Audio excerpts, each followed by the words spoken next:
Books on Tape presents Shopaholic and Sister by Sophie Kinsella, read by Josephine Bailey. Dictionary of International Tribal Dialects, Addendum.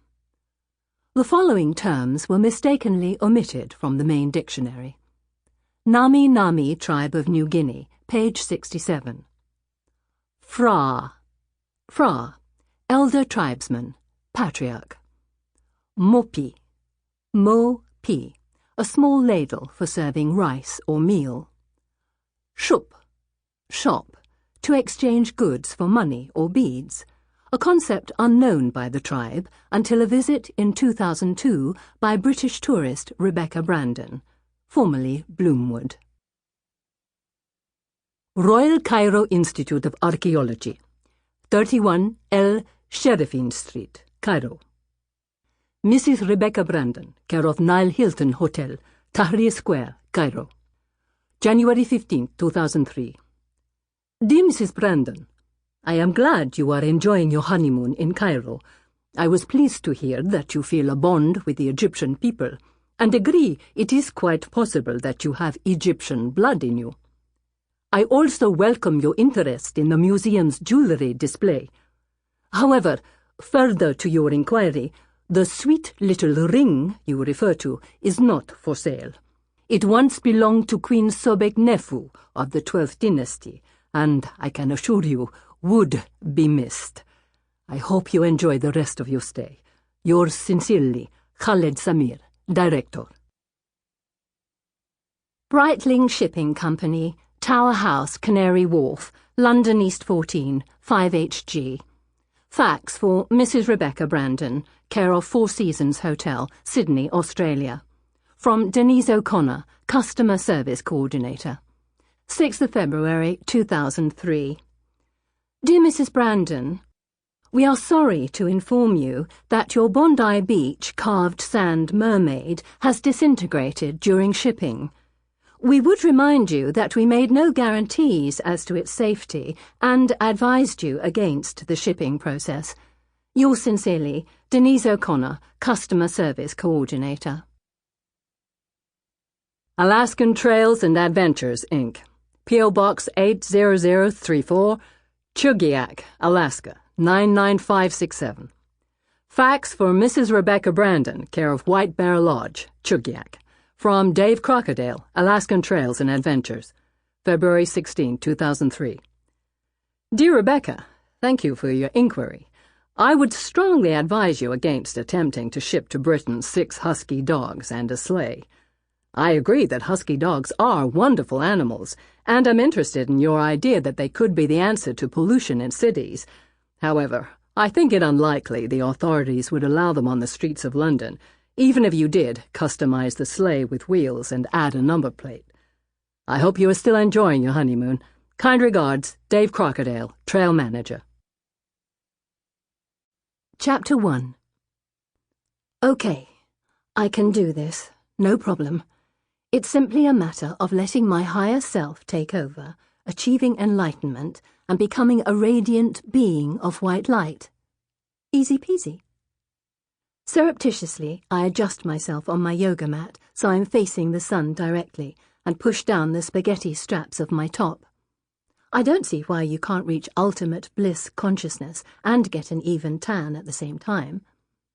I'm sitting on a hillside in the middle of Sri Lanka at the Blue Hills Resort and Spiritual Retreat, and the view is spectacular. Hills and tea plantations stretch ahead, then merge into a deep blue sky. I can see the bright colours of tea pickers in the fields, and if I swivel my head a little, I can glimpse a distant elephant padding slowly along between the bushes. And when I turn my head still further, I can see Luke, my husband. He's the one on the blue yoga mat, in the cut-off linen trousers and tatty old top, sitting cross-legged with his eyes closed. I know, it's just unbelievable. After 10 months of honeymoon, Luke has turned into a totally different person from the man I married. The old corporate Luke has vanished. The suits have disappeared. He's tanned and lean, his hair is long and sun-bleached, and he's still got a few of the little plaits he had put in on Bondi Beach. Round his wrist is a beaded bracelet he got in Tanzania, and in his ear is a tiny silver hoop. Luke Brandon with an earring. Luke Brandon sitting cross-legged. As though he can feel my gaze, he opens his eyes and smiles, and I beam back happily. 10 months married, and not a single row. Well, you know, only the odd little one. Siddhasana, says our yoga teacher, Chandra. He's a tall, thin man in baggy white yoga trousers, and he always speaks in a soft, patient voice. Clear your minds of all extraneous thought. Around me, I'm aware of the 8 or 9 others in the group moving into position on their mats. Obediently, I place my right foot on my left thigh. Okay, clear my mind, concentrate. I don't want to boast, but I find clearing my mind pretty easy. I don't quite get why anyone would find it difficult. I mean, not thinking has to be a lot easier than thinking, doesn't it? In fact, the truth is, I'm a bit of a natural at yoga. We've only been on this retreat for 5 days, but already I can do the lotus and everything. I was even thinking I might set up as a yoga teacher when we go back home. Maybe I could set up a partnership with Trudy Styler, I think in sudden excitement. God, yes, and we could launch a range of yoga wear too, all soft greys and whites with a little logo. Focus on your breathing, Chandra is saying. Oh, right, yes, breathing. Breathe in, breathe out, breathe in, breathe out, breathe. God, my nails look fab. I had them done at the spa, little pink butterflies on a white background, and the antennae are little diamonds. They are so sweet. Except one seems to have fallen off. I must get that fixed. Becky! Chandra's voice makes me jump. He's standing right there, gazing at me with this look he has, kind of gentle and all-knowing, like he can see right inside your mind. You do very well, Becky, he says. You have a beautiful spirit. I feel a sparkle of delight all over. I, Rebecca Brandon, née Bloomwood, have a beautiful spirit. I knew it. You have an unworldly soul, he adds in his soft voice, and I stare back, totally mesmerized. Material possessions aren't important to me, I say breathlessly. All that matters to me is yoga. You have found your path. Chandra smiles. There's an odd kind of snorting sound coming from Luke's direction, and I look round to see him looking over at us in amusement. I knew Luke wasn't taking this seriously. This is a private conversation between me and my guru, thank you very much, I say crossly. Although, actually, I shouldn't be surprised. We were warned about this on the first day of the yoga course.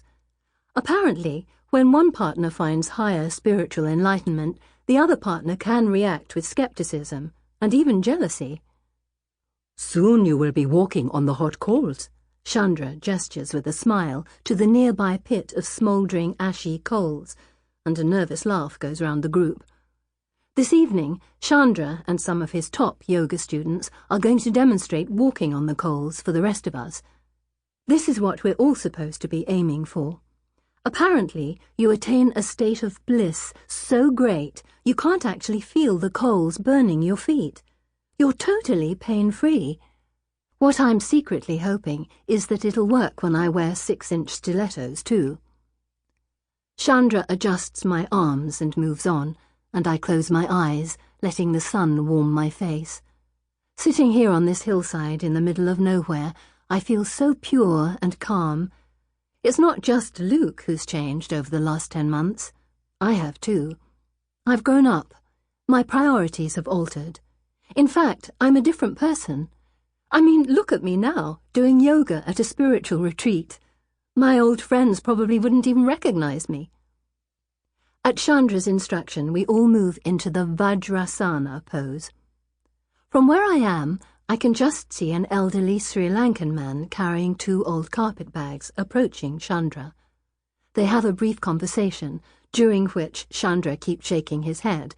Then the old man trudges away over the scrubby hillside. When he's out of earshot, Chandra turns to face the group, rolling his eyes.